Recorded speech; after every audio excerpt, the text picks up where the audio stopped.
Maybe it's 6:45. Maybe I'm barely alive. Maybe you're taking my shit for the last time. Yeah. Maybe I know that I'm drunk.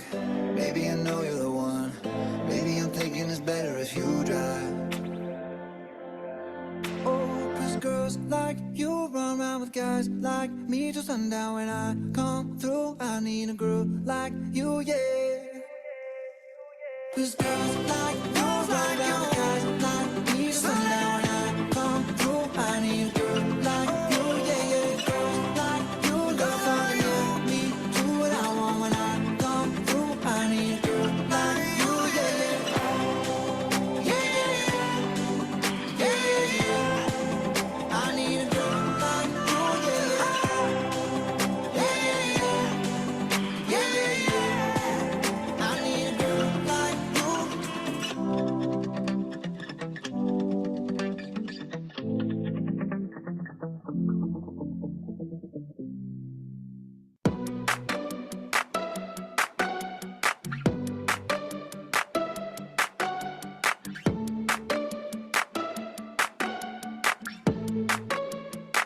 I took an arrow to the heart. I never kissed a mouth that tastes like yours. Strawberries and something more. Ooh yeah, I want it all. Lipstick on my guitar. Fill up the engine, we can drive real far. Go dancing underneath the stars. Ooh yeah, I want it all. Got me feeling like I wanna be that guy. I wanna kiss your eyes. I wanna drink that smile. I wanna feel like my soul's on fire. I wanna stay up all day and all night. Yeah, you got me singing like, ooh, I love it when you do it like that. And when you're close up, give me the shivers. Oh baby, you wanna dance till the sunlight cracks. And when they say the party's over, then we'll bring it right back. And we'll say, ooh, I love it when you do it like that. And when you're close up, give me the shivers.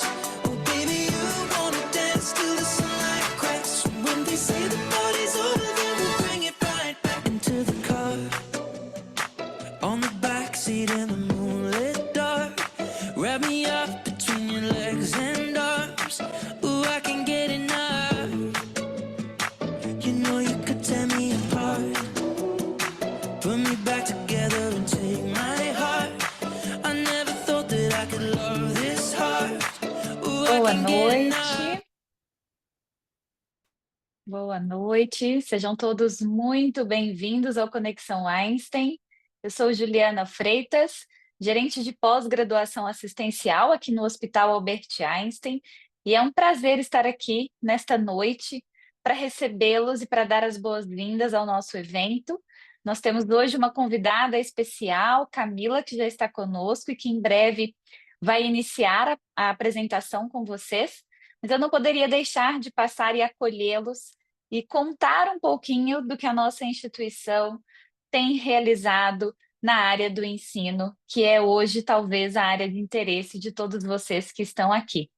O Ensino Einstein ele existe há mais de 35 anos e ele surge do compromisso da nossa instituição com a excelência. O Einstein já é amplamente reconhecido aí no cenário nacional e internacional pelo seu cuidado ao paciente. Então, somos já há alguns anos o melhor hospital da América Latina, também considerado o 28º melhor hospital do mundo por um ranking internacional.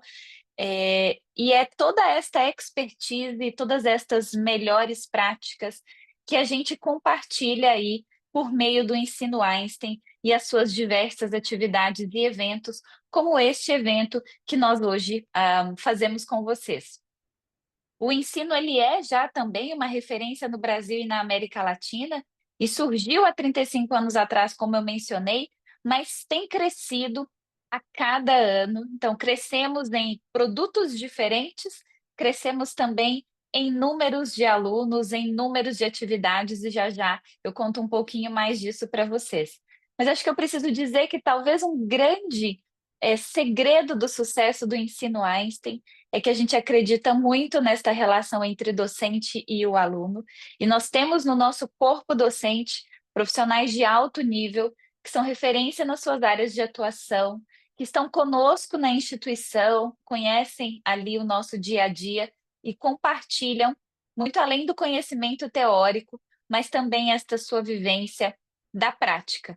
E hoje a gente faz isso presencialmente nas nossas diversas unidades, em São Paulo, Rio de Janeiro, Minas Gerais, Goiás, Salvador, Belo Horizonte. Então, estamos em vários lugares do Brasil. A gente também tem ensino à distância. São diversas, então, as nossas modalidades de ensino para levar esse conhecimento e para contribuir com a formação de profissionais no nosso país e fora dele. É uma história aí já de muitas décadas que evolui muito ao longo do tempo.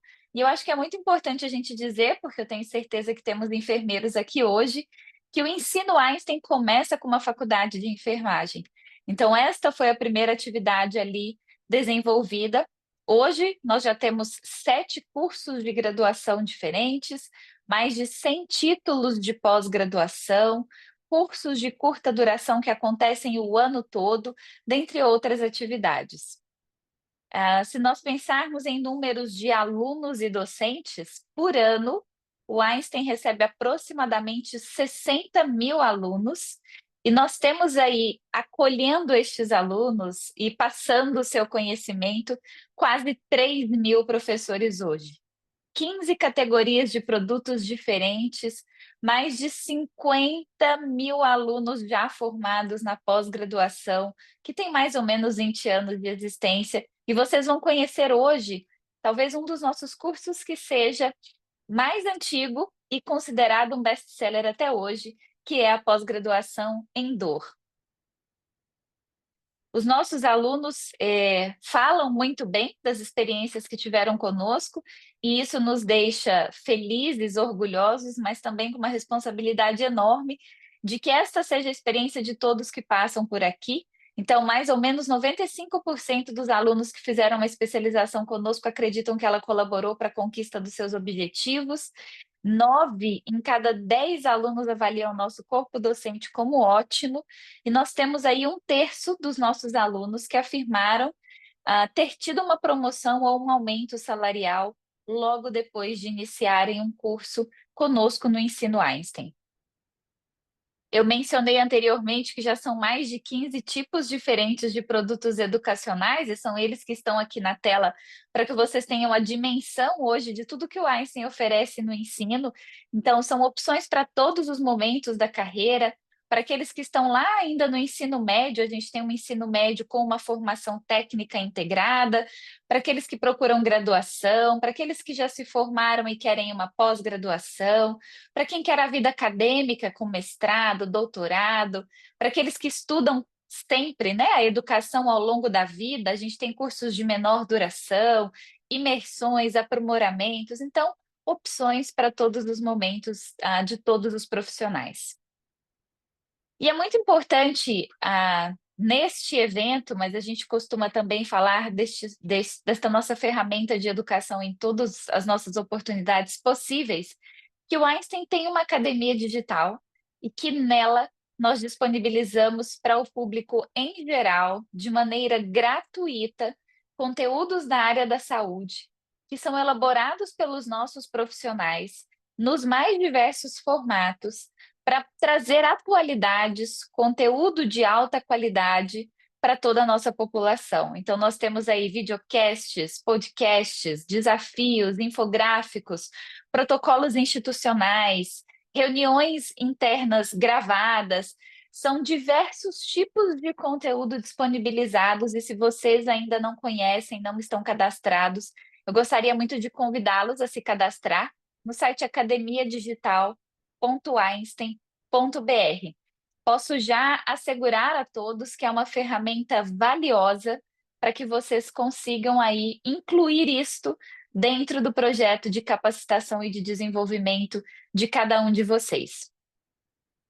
Eu não quero mais me delongar, eu sei que vocês estão ansiosos para ouvir a Camila e todo o conteúdo que ela preparou para vocês, mas eu queria registrar aqui os nossos canais de comunicação, porque hoje temos um tempo delimitado, o nosso evento tem duração de 1 hora, mas a qualquer momento, se vocês precisarem de ajuda ou de qualquer outra informação, vocês encontram informações no nosso site, ensino.einstein.br, mas a gente também tem uma central de atendimento por telefone 2151 1001.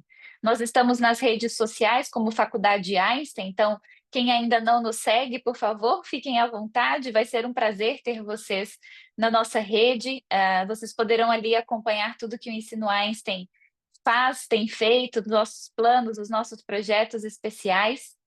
Mas além de querer vê-los aí nas nossas redes sociais, eu espero muito vê-los em breve na nossa instituição, como os nossos alunos, e espero muito contribuir para que vocês levem a nossa Gota Einstein à frente para a vida profissional, para a vida pessoal de vocês.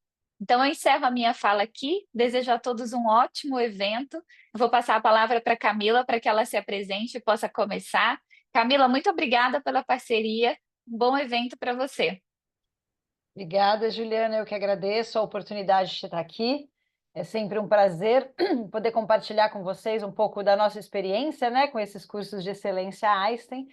Então, vou tomar a liberdade de compartilhar minha tela aqui, tudo bem? E vou mostrar um pouquinho do nosso curso de dor, né? Então, a nossa proposta para o nosso curso de dor, contar um pouquinho sobre a gente e tentar, né, através desse título daqui, dizer, né, para que a gente precisa estudar dor hoje, né? Qual que é a importância da dor na vida dos profissionais da área da saúde. Antes de começar, então, meu nome é Camila Dale, eu sou cientista básica na área de dor, eu estou estudando dor há mais de 20 anos, então eu estou muito interessada nos mecanismos por trás do desenvolvimento das dores crônicas e refratárias, que é o que atinge, né, a maior parte dos nossos pacientes que procuram serviços de dor, e faço parte, então, do time Einstein nas pós-graduações em dor. E aí eu queria aproveitar aqui esse próximo diapositivo, porque eu não posso deixar de mencionar aqui, professora Beatriz Panosian, aqui na frente, aqui à esquerda, né, na fotografia do diapositivo, e aqui no meio a doutora Fabiola Minson. Então, nós juntas coordenamos, né, os cursos de pós-graduação em dor do Einstein. Aqui à direita, a professora Catarina Barbalho, que também é professora, é docente do curso de dor, mas não posso deixar de falar dela, porque também é uma pessoa que é muito presente nos nossos cursos, mas queria apresentar as outras coordenadoras do curso de pós em dor. Como a Juliana mencionou, o curso de dor do Einstein, ele existe, então, há muitos anos, desde 2012 ele começou, ele era exclusivamente destinado a enfermeiros, então, especificamente enfermeiros do Hospital Albert Einstein, e ao longo dos anos esse curso veio se desenvolvendo, veio crescendo, e hoje ele se apresenta em dois formatos principais, então, no formato presencial, uma especialização para profissionais da área médica, então especificamente médicos que tenham o desejo de prestar a prova da Associação Médica Brasileira para se tornarem especialistas em dor. Esse curso ele acontece no Einstein num formato híbrido, é um curso de 360 horas, né, e que possui turmas em São Paulo, Rio de Janeiro, Belo Horizonte e Goiás, né? Então, mais recentemente, Goiás, e que é coordenado, então, pela doutora Fabiola e pela Beatriz Panosian, que já comentei aqui com vocês.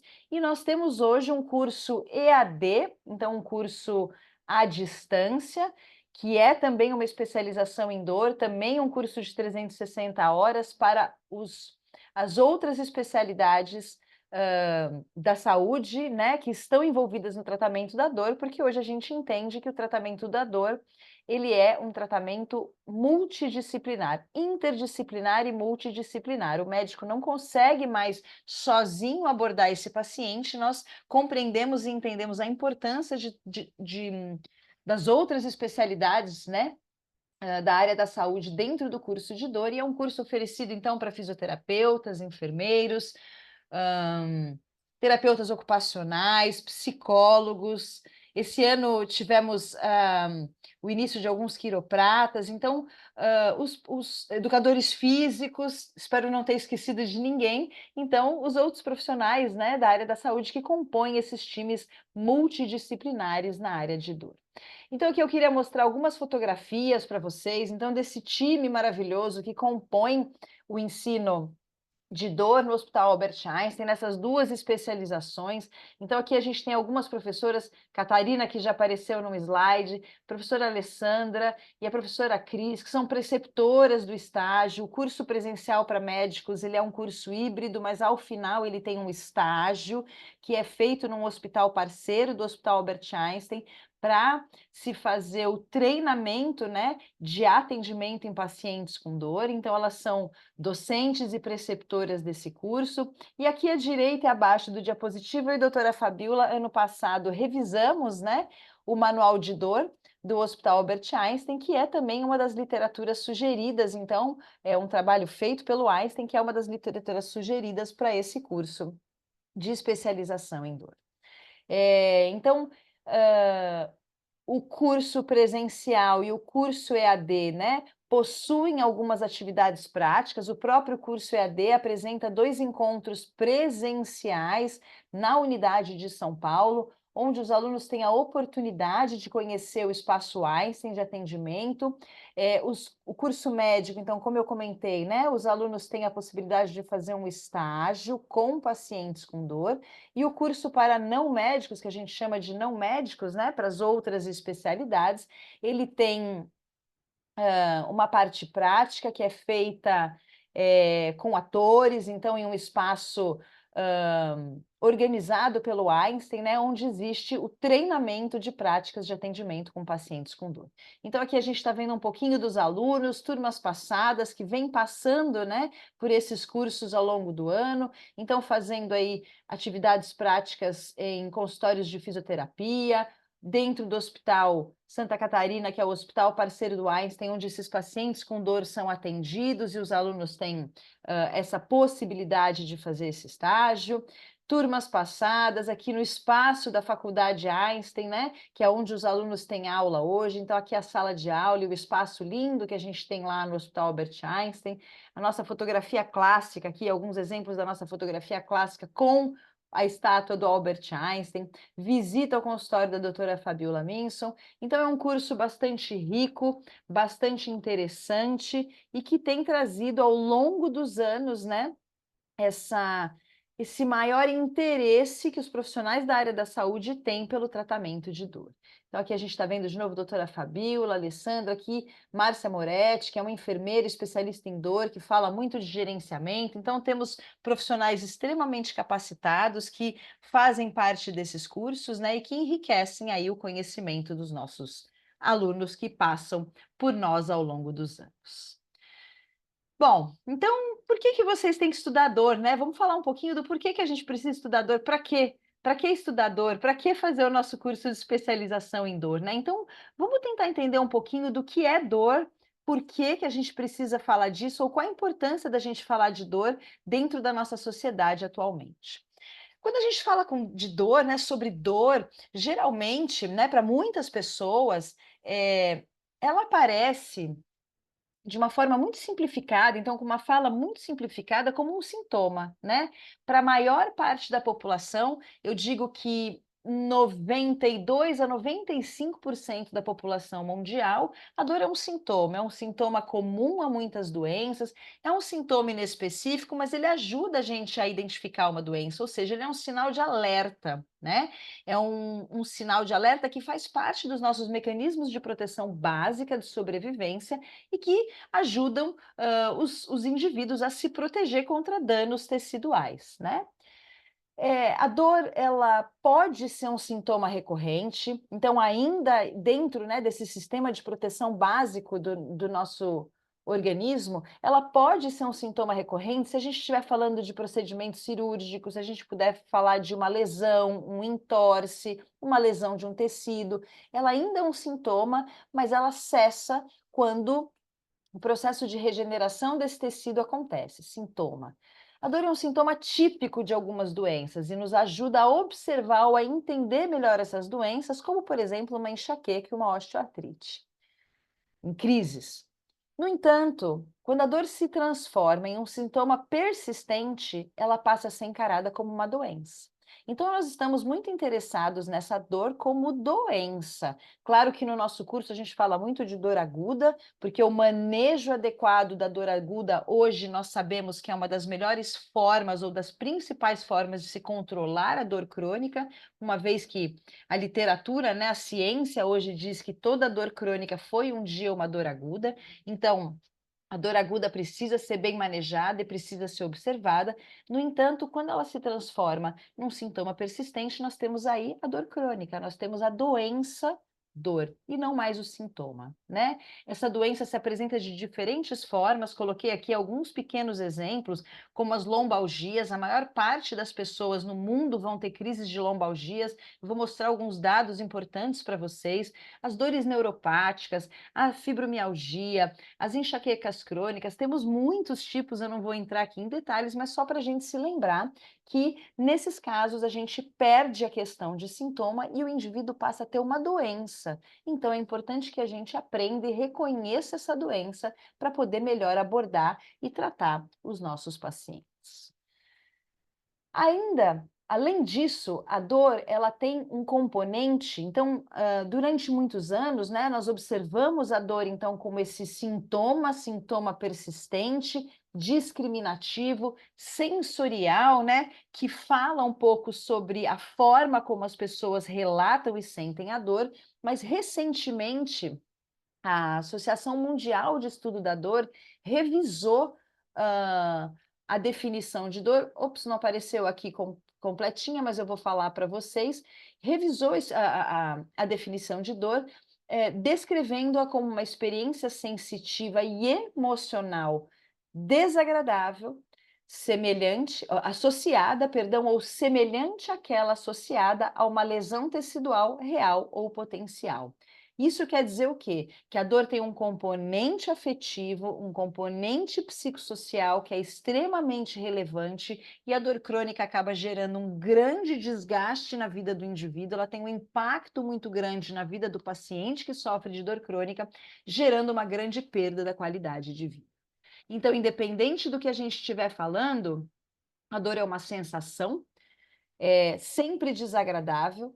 Então, vamos que ficou ao contrário aqui, ó. A dor é uma sensação desagradável, então ela ativa componentes discriminativos do nosso sistema nervoso que geram emoções desagradáveis. Então, ela não tem apenas um componente discriminativo, por isso que hoje a gente reconhece a importância do tratamento multidisciplinar. Ela causa ansiedade, depressão, sofrimento, hostilidade, que gera uma imaginação desagradável que vai induzir no indivíduo aquela sensação que pode ser real ou potencial. E essa sensação gera repercussões que são físicas, mas que também são psíquicas e sociais. A dor é uma das principais causas de afastamento do trabalho, né? Do paciente se afastado do trabalho. É uma das principais causas de afastamento social, né? E embora hoje a gente reconheça que existam uma série de mecanismos, né, que devem ser compreendidos e abordados na transmissão e composição da sensação de dor como um todo, hoje nós reconhecemos o componente afetivo motivacional, né, as nossas crenças, a nossa memória de dor, os nossos hábitos de vida como sendo um componente extremamente importante para compor essa sensibilidade. A dor, então, como eu já comentei, ela é considerada um sintoma, e quando a gente considera ela como sintoma, classifica ela como sintoma, a gente vai chamar a dor de nociceptiva ou aguda, que é essa dor que aparece, né, nos momentos agudos da nossa vida, nos entorses, processos cirúrgicos, pequenas ou grandes lesões teciduais, um procedimento cirúrgico grande ou um pequeno corte no dedo.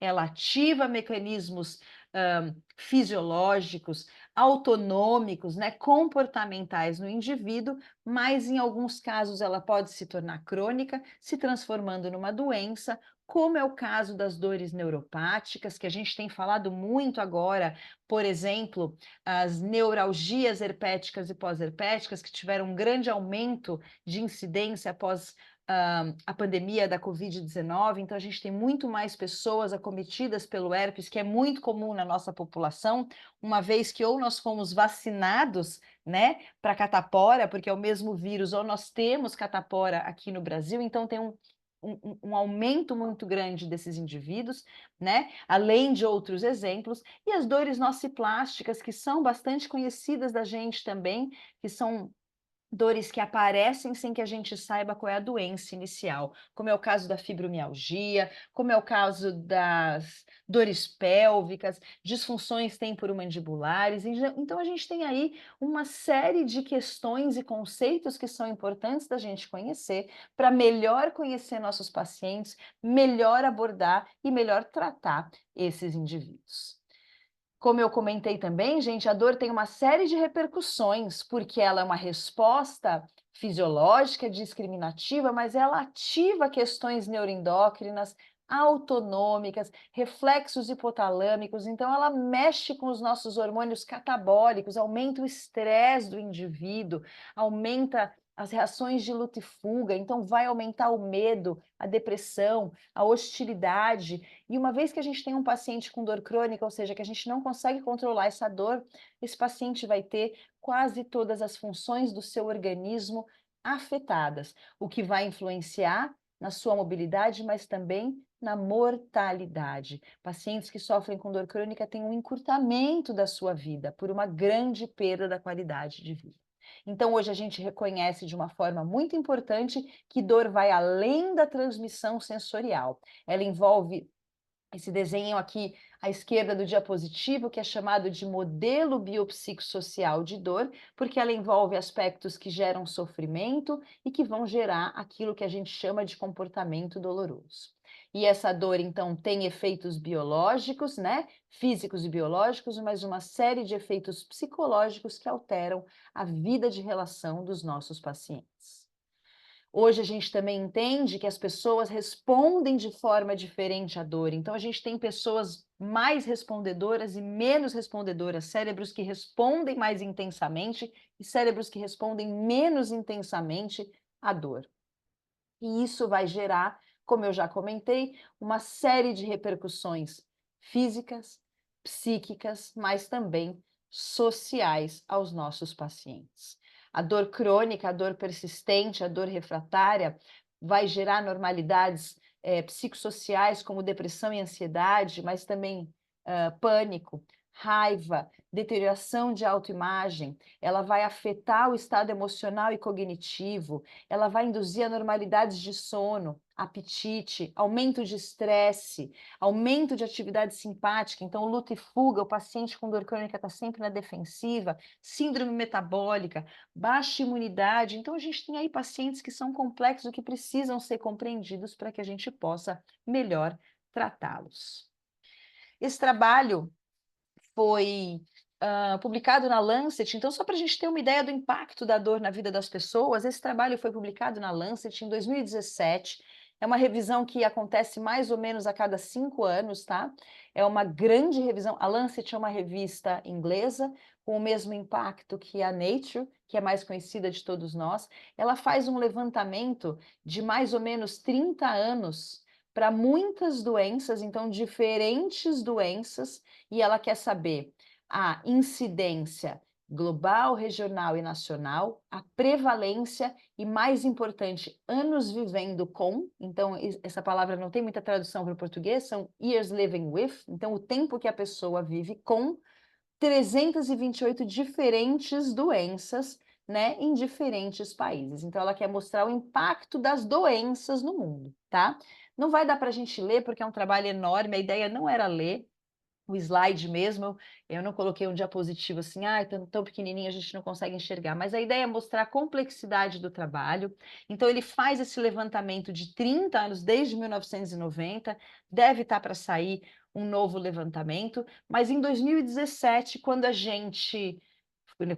comunidade científica fez o último levantamento, de forma muito interessante, a doença mais prevalente no mundo, gente, de uma forma muito curiosa, é a dor de dente, tá? lá em 1990 e depois em 2016. E aí, acho que não apareceu aqui, então a gente tinha lá, ó, dor de dente. E aí acho que não apareceu aqui, ou ficou fininho, gente, vocês vão ver aqui, ó, em vermelhinho, mas se a gente olhar em 1990 as 30 doenças mais importantes no mundo, a gente tem dor aparecendo aqui, ó, terceiro lugar, sexto lugar, né? E 19º lugar. Então a gente tinha dores como sendo umas das, né, dentre as 30 doenças mais prevalentes no mundo. Se a gente vem para 2016, isso se mantém, tá? As enxaquecas, e não mudam de lugar, tá vendo? As diferentes enxaquecas, as dores, as dores na coluna, né? As lombalgias, perdão, a gente lê em inglês, quer falar em português. As lombalgias, as osteoartrites, né? Então, a gente tem diferentes tipos de dor crônica como as doenças mais prevalentes no mundo. Então, aqui era só para mostrar a incidência e a prevalência, né, das principais doenças. Então, vejam, não estamos falando só de dor, tá? Dor de cabeça, enxaqueca é a terceira doença mais prevalente no mundo. Então, por que a gente tem que estudar dor? Porque a gente tem que entender melhor quem são esses pacientes. Se a gente falar em anos vivendo com, years living with, então, doenças que as pessoas vivem mais tempo da vida delas suportando essas doenças, é ainda mais impressionante. A lombalgia é a primeira doença, é a doença mais prevalente, onde a gente tem pessoas vivendo mais anos de suas vidas com elas, seguidas pelas enxaquecas, dores de cabeça e pescoço, distúrbios osteomusculares e assim sucessivamente. Ou seja, dor tem um impacto epidemiológico mundial, dor crônica. Por que a gente tem que estudar dor? Porque ela é uma doença, então não quando a gente está falando de sintoma, a gente tem que falar do impacto dessa doença no mundo. Se a gente for falar em números, gente, esses dados aqui são da Academia Americana para o Estudo de Dor, não sei se dá para vocês verem aqui. Esses números são americanos, mas hoje a gente tem nos Estados Unidos mais pessoas com dores crônicas do que pessoas com diabetes e pessoas com doenças cardíacas e mais impressionantemente, mais pessoas com dores crônicas do que com câncer, se a gente juntar câncer em uma única doença. A gente tem, em números, 100 milhões de americanos adultos sofrendo de dor crônica. E isso gera um grande impacto social. Essas pessoas precisam do serviço médico, elas se afastam mais do trabalho, elas têm perda de qualidade de vida, elas perdem relações sociais, e isso é mais impactante do que o câncer nos Estados Unidos hoje, tá? Se a gente for falar do nosso país, já que a gente está no Brasil, é importante a gente falar aqui da gente, né, do nosso país. Hoje a gente tem mais ou menos 40% da população brasileira adulta sofrendo com dor crônica, tá? Isso se espalha de forma equilibrada entre as diferentes regiões do nosso país e existe um equilíbrio também entre indivíduos do sexo masculino e feminino. O que mais me impressiona quando a gente levanta esses dados e faz com que eu insista no fato de por que a gente tem que ter uma pós em dor ou algumas pós-graduações em dor, para que se especializar em dor? A gente tem 40% da população geral, mas a média de idade, gente, é 41 anos de idade, são pessoas muito jovens, né? Pessoas jovens, pessoas em idade ativa, pessoas que se afastam do trabalho e deveriam estar fazendo o seu papel dentro das suas famílias e da sociedade. E mais impressionante para mim ainda a informação desse trabalho é que dessas pessoas que sofrem de dor crônica, metade delas está insatisfeita com o manejo de sua dor. É por isso que a gente está aqui hoje, não é? Para falar sobre a importância de se translacionalizar, de se estudar a dor, de se melhorar o manejo, de se compreender as melhores formas de abordar e tratar esses pacientes. 49%. Tenho certeza que cada um de vocês que estão assistindo a nossa web hoje tem um caso, um colega, um parente, um companheiro que tem um processo de dor crônica ou que tem, às vezes, passado até por um processo agudo e que tenha tido um manejo insuficiente da sua dor. Todo mundo que já experimentou uma crise de dor aguda sabe o quanto é desgastante. Imagine você passar anos vivendo com, já que eu disse para vocês que dor crônica é a doença que as pessoas vivem mais tempo com ela. A gente tem uma linda farmacopeia, né, para tratamento de dor. No entanto, também desafio vocês aí no chat, se alguém quiser perguntar, temos diferentes fármacos para tratamento de dor. No entanto, nenhum deles é direcionado especificamente para tratamento de dor crônica. Eu fiz uma pequena lista aqui e o que nós temos hoje são moduladores de neurotransmissão que são utilizados para manejar essas vias fisiológicas, anatômicas, discriminativas, né, de transmissão da dor para que a gente encontre um certo alívio e controle para esses pacientes. Mas, como eu já comentei com vocês aqui, vou até voltar um pouquinho, se a gente tem uma grande farmacopeia, embora ela seja muito efetiva, 49% das pessoas não estão completamente satisfeitas com a medicação que elas tomam, com o tratamento que elas tomam. Daí a importância da gente falar no manejo de dor não farmacológico, nas abordagens terapêuticas que não envolvem farmacologia, a gente entender e aprender a importância da fisioterapia, da psicoterapia, do enfermeiro no manejo de dor e no gerenciamento. Então, como tratar esse paciente de uma forma global e trazer para ele o melhor desfecho terapêutico. Trouxe mais alguns números aqui para tentar impactar vocês e convencê-los da importância do que a gente faz. Números dos Estados Unidos, obviamente, nos Estados Unidos todo mundo sabe que a gente tem uma crise relacionada com o abuso de opioides, não é a nossa realidade, eu vou mostrar a nossa realidade já já para vocês, mas em 2015, 1 em cada 3 americanos estava tomando um analgésico. Então, 1 em cada 3 americanos teve um analgésico para tomar. Dessas pessoas, só metade delas ficaram satisfeitas, meio satisfeitas com o tratamento que eles tiveram, tá? Ainda, a maior parte dessas pessoas sofreram muito com os efeitos colaterais. Aqui, obviamente, a gente está falando de opioide, já que constipação, náusea e vômito são induzidos principalmente por esses fármacos, mas a ansiedade é gerada por uma série de fármacos que a gente usa para tratamento de dor, tá? No entanto, aqui no Brasil, na verdade na América Latina, a gente faz o contrário. A gente subtrata os nossos pacientes, porque a nossa cultura é diferente, porque os nossos profissionais da área da saúde não estão completamente preparados para tratar os pacientes com dor. Tá? Então, diferente dos Estados Unidos, onde a gente tem uma crise de opioides, aqui na América Latina, a gente tem baixo uso tanto de opioides quanto de outros fármacos, então a gente subtrata os nossos pacientes que seguem com dor, o que provavelmente vai aumentar o número de pessoas com dor crônica.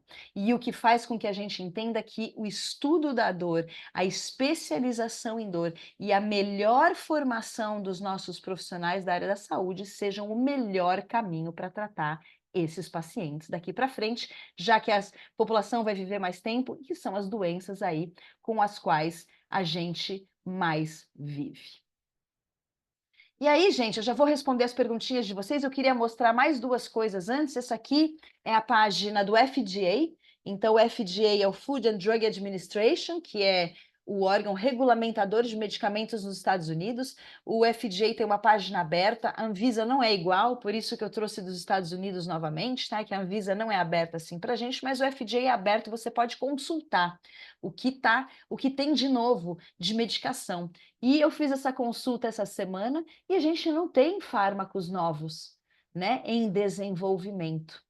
Ao ponto que o NIH é o National Institutes of Health, então a maior agência de fomento de pesquisa científica dos Estados Unidos, ela está aberta para qualquer tipo de pesquisa pré-clínica e translacional para tratamento de dor. Ou seja, o mundo está voltado para a dor. Mesmo depois de uma grande pandemia da Covid-19, né, como nós vivemos, a dor é um grande problema de saúde pública e o NIH abriu essa HEAL iniciativa, então essa iniciativa HEAL para acelerar a descoberta e o desenvolvimento de qualquer medicação, mais device, né? Porque hoje a gente reconhece efetivamente a importância da fisioterapia, dos equipamentos fisioterapêuticos para o tratamento de dor crônica.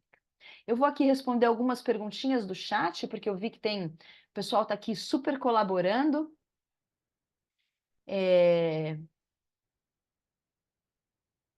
Pedroso está pedindo, né, para falar um pouquinho sobre tratamentos alternativos como infravermelho. Então, vem bem aqui a calhar, né, com essa iniciativa do NIH, Pedroso. Na verdade, é Irma, né? Irma Pedroso, desculpa, é que eu vejo primeiro aqui o nomezinho que apareceu no chat. A gente reconhece hoje, obviamente, eu não tenho tempo para falar isso para vocês, mas nos nossos cursos de pós-graduação a gente fala efetivamente da importância dos tratamentos, e eu nem chamo mais de alternativo, Irma, eu chamo de adjuvantes, como os lasers, aparelhos magnéticos, a gente fala de ultrassom, ondas de choque, lasers de baixa e alta potência. Então, tudo isso é muito importante para essa abordagem adjuvante, para que a gente possa abordar esse paciente como um todo. A dor psicossomática, o componente psicossomático, Priscila, ele é extremamente relevante para o desfecho do paciente com dor. Observar essa parte afetiva, motivacional e cognitiva hoje é de extrema importância para que a gente tenha uma melhora do paciente, né? Suelen está dizendo que ela sofre por conta de coluna, e é aquilo que eu falei para vocês, né, gente? Eu tenho certeza que aqui na nossa plateia, uma ou outra pessoa sempre vai ter um exemplo ou conhecer alguém que está passando por um processo de dor crônica e tem dificuldade de controlar a dor.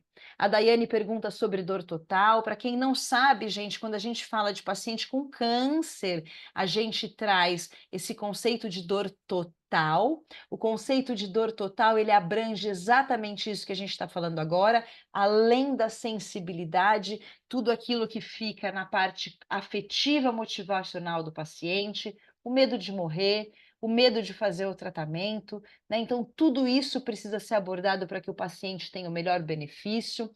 A Irma está contando que teve enxaqueca aqui por mais de 30 anos, ou seja, né?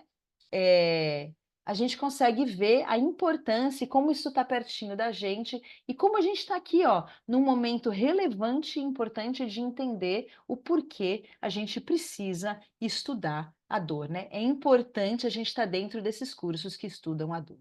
Eu vou caminhar para o finalzinho da minha aula. Infelizmente, a gente não tem tempo para falar de todos os temas. A minha ideia era trazer a importância do tema para vocês. Eu vou mostrar alguns pequenos números para vocês aqui. Primeira coisa importante da gente dizer é que existe uma prevalência, um aumento da prevalência da dor crônica no mundo como um todo. Nós somos mais sedentários, nós somos mais estressados, o nosso ambiente de vida é estressante. A gente tem um prolongamento de vida que a medicina trouxe, né? Então, doenças que seriam naturalmente fatais, as pessoas conseguem viver mais, e isso acaba associando processos dolorosos, né? Doenças crônicas, que vão fazer com que o indivíduo viva mais tempo com doenças crônicas. Existe um decréscimo na tolerância do sofrimento no homem moderno, e é importante a gente lembrar que o Brasil não deixa nada a desejar para outros países industrializados. A gente tem aí, mostrei números atuais do Brasil, uma população que sofre com dor e que ainda não está sendo abordada de maneira adequada. A dor, ela é extremamente prevalente em adultos, então, principalmente as dores principalmente as dores na coluna, né, gente? As lombalgias e as dores neuropáticas, tá? Elas são as principais queixas dos nossos pacientes adultos, ou as dores mais prevalentes, seguidas por dores principalmente na cabeça e pescoço, e aí as dores musculoesqueléticas. Então, só para mostrar alguns números do mundo para vocês, as dores generalizadas, que entram dores como fibromialgia e etc., tem uma prevalência de 10 a 15% nas pessoas que têm dor, ou seja, 1 em cada 10 adultos. Então, são números bastante importantes. Crianças e adolescentes são uma população extremamente relevante. A gente tem crianças até 18, adolescentes, né, até 18 anos de idade, queixando-se de cefaleias e dores musculoesqueléticas, além das dores abdominais, tá? Então, é uma população que a gente observa nesses cursos também e aprende a estudar, mostrando aqui né, que as dores musculoesqueléticas, por exemplo, sem causa definida, afetam 33% dessa população. Os idosos, gente, a gente tem uma grande população de idosos, então a gente tem um aumento da prevalência da dor crônica nos idosos, uma vez que o próprio envelhecimento vai aumentar o limiar de dor, então são indivíduos que são ativos hoje, que vivem muito tempo com dor e precisam ser muito observados, né? A gente tem aqui prevalência nessa população, principalmente membros inferiores, então joelhos, costas, aí passando para ombros, etc, etc.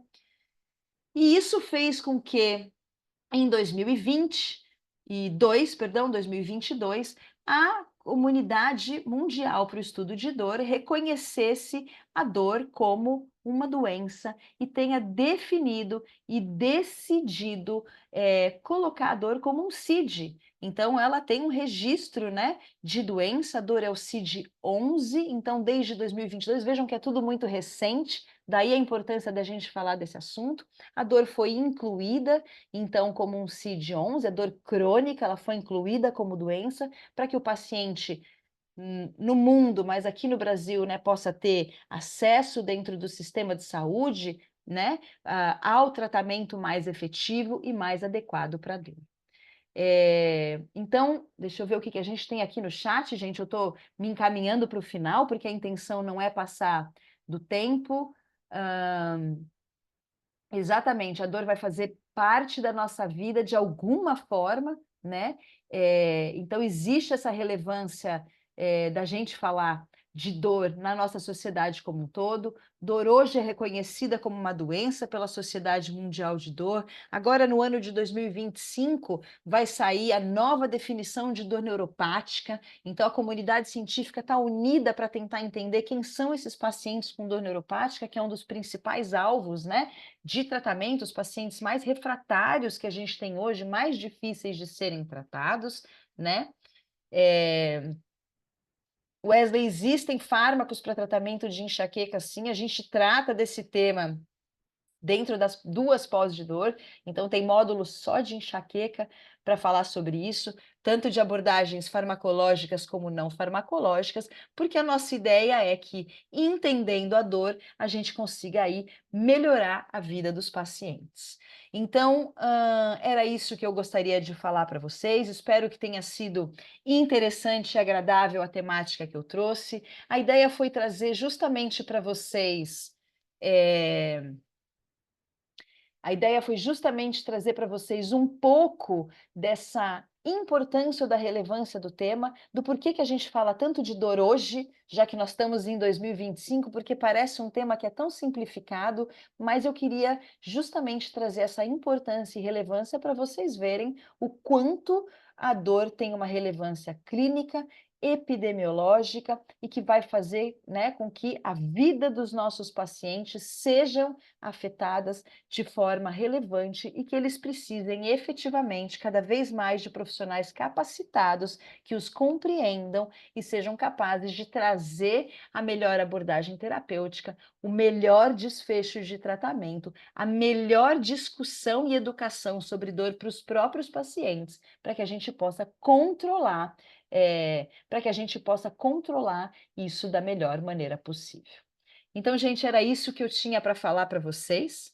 Eu fico à disposição. A Bia Panosian está online aqui com a gente. Eu queria que você abrisse a câmera, Bia, se você puder. Ela está mandando mensagem para vocês verem o rostinho da coordenadora da pós-presencial. A Bia dá Oi, aula. pessoal, tô aqui. Agora estou te vendo. Eu mostrei você lá no começo, mas que bom que você pôde aparecer aqui. Bia, quer deixar algum recado para a turma? Fica à vontade. Eu não consegui chegar na hora, tá? Cheguei um pouquinho mais tarde, mas, pessoal, espero, assim, isso foi só uma pitada, só um gostinho, só para vocês entenderem a dimensão e a profundidade do que a gente estuda, a importância e o impacto que isso vai trazer na vida das pessoas que estudam dor e, assim, multiplicar para os seus pacientes, multiplicar para a sua prática clínica, a sua maneira de entender o paciente, a complexidade do tratamento. E eu espero vocês, assim, a gente está aberto para temos mais 10 minutinhos aí, se vocês quiserem perguntar mais alguma coisa. Nosso programa é de 1 ano, a gente tem Você já falou, Cá, como é que funciona a dinâmica? Falei. Mas pode falar, Que Bia, ótimo. à vontade. A Vontade. Camila É acompanha, importante para quem chegou depois. Ah, verdade. Então, aqui no Ensino Einstein, a gente tem as duas modalidades, né, de curso. A gente tem o curso que é híbrido, né, que é um curso para médicos. Dentre dessas especialidades médicas, a gente tem turmas, é muito rico porque a gente tem clínicos, cirurgiões, ortopedistas, anestesiologistas, psiquiatras, tem diversas especialidades médicas, então a troca é muito rica. A gente sente que cada turma que chega, a gente aprende muito, a gente troca muita experiência. O aluno Einstein, ele mantém um contato com a coordenação eterno, tá? O vínculo é eterno. A gente tem um grupo de Telegram que segue muito ativo depois. A gente posta lá no grupo os artigos, né? Quando a gente vai a congresso, a gente posta as coisas que a gente viu, a gente faz as lives entre os ex-alunos, e network também, né? Esses dias mesmo a Camila pediu indicação de um médico de dor em Camboriú, aí alguém responde. Então, assim, a gente fala que o Einstein nunca mais vai sair da vida de vocês. A gente mantém esse network ativo e é muito bacana, tá? E após, alguém aqui no chat está perguntando qual que é a diferença no curso do médico para não médico. Na verdade, é mais o direcionamento para o tratamento específico para cada das áreas, tá? Os módulos iniciais de ciências básicas, de síndromes dolorosas, que são os módulos iniciais e básicos, são iguais para os dois. A única diferença é a modalidade de ensino. O ensino para os médicos é um ensino híbrido e síncrono, então o aluno escolhe estar presencial ou online, mas sempre vai ser uma aula ao vivo, tá? Não são aulas gravadas. Já o EAD, que é para os profissionais não médicos, a equipe multidisciplinar, é um conteúdo gravado, é um conteúdo que a Camila pode explicar mais para vocês como é que é a dinâmica, mas você faz o seu timing de estudo, e existem as webs semanais para discutir os casos à medida que vai passando o tempo, tá? Isso já é tudo cronometrado, o cronograma vem desde o começo para vocês. E em certo momento, quando vamos falar de tratamentos mais aprofundados, mais direcionados, aí sim a gente direciona mais para as especialidades, tá? Por isso que a gente faz isso, porque como é uma especialidade multidisciplinar, interdisciplinar, o tratamento ele é interdisciplinar, o ensino também ele é permeado entre todas as profissões. Então, Importante só, acho que comentar que os profissionais da área médica, eles podem prestar a prova da Associação Médica Brasileira para ter o título de especialista em dor, que ainda não acontece para os outros profissionais da área da saúde, né? Então, acho que essa é a diferença, além do direcionamento, como a Bia está comentando aqui com vocês, mas é bem isso. O curso é basicamente o mesmo, ele só é direcionado de formas distintas. isso. Mais alguma diferença? Mais alguma dúvida? É isso. Estamos aqui esperando vocês, espero que vocês tenham gostado. A Camila dá um show, ela não dá uma aula. É Imagina! um berço de conhecimento infinito. Somos E todas... aí dúvidas no chat? Oi? Acho que não, na Carolina, a verdade... gente teve pode mais falar. algumas dúvidas no chat, seria legal a gente ler. Pode Posso ir falando aqui para você? Pode. A primeira dúvida foi da Lucélia. Existe dor constante devido a um estado mental prejudicado, como uma depressão? Neste caso, devemos tratar a depressão ou a dor em si? Lucélia, né? Na verdade, eu vou fazer até uma brincadeira aqui. Tinha uma propaganda que falava da bolacha Tostines, a gente não sabia se ela era gostosa porque estava sempre fresquinha ou se ela estava sempre fresquinha, por isso que ela era gostosa. A dor e a depressão, elas se misturam muito, né? São doenças que se misturam muito. A gente tem módulos para falar dessa parte, né? Nos nossos cursos de pós-graduação, nos dois a gente fala muito dessa parte. O paciente com morbidades psiquiátricas, psicológicas, ele tem um aumento na expressão de dor e a expressão de dor está aumentada em pessoas que têm comorbidades. Então, o paciente que tem depressão, ele está em maior risco de desenvolvimento de dor crônica e vice-versa, tá? Então, isso são questões que são tratadas, a gente fala disso. O professor Alexandre Yanes é psiquiatra, especialista em dor, então é ele que vem nos 2 cursos, tá, gente? Os professores são os mesmos e traz essas questões para a gente discutir. É que a gente tem poucos minutinhos, mas sim, existe, a sua pergunta é super válida e é um dos temas que a gente discute ao longo do curso de especialização em dor. Passou mais alguma, Natália? Passou sim, vamos lá. A próxima é da Paula. Olá, doutora. Poderia falar como as tecnologias, tipo a inteligência artificial, impactam diretamente no tratamento da dor? Você acredita que essas ferramentas podem substituir as abordagens tradicionais no futuro?